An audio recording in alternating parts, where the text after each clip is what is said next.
Hello! ఈరోజు నేను నా స్ట్రెస్‌ని, నా యాంగ్జైటీని ఓవర్‌కమ్ చేయడానికి జనరల్‌గా యూజ్ చేసే సీబీటీ థెరపీ గురించి మీతో చెప్తాను.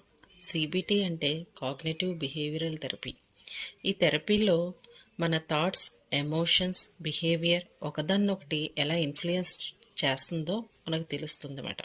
అంటే negative thoughts, negative behaviour, positive thoughts, positive behaviour.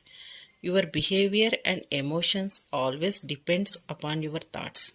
ఈ సీబీటీ థెరపీ మనకి ఎలా యూజ్ అవుతుందంటే, first one, learn to set realistic goals.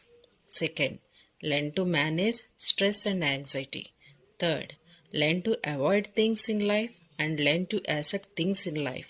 Fourth, learn to overcome fear and sadness. Fifth, keeping track of your thoughts and emotions and feelings. ఇటువంటి therapies కూడా గురించి మీకు కూడా తెలుసుంటుంది కదా. తెలిస్తే కామెంట్ బాక్స్లో కామెంట్ చేయండి. Thanks. Please subscribe my channel and like and share. Thank you.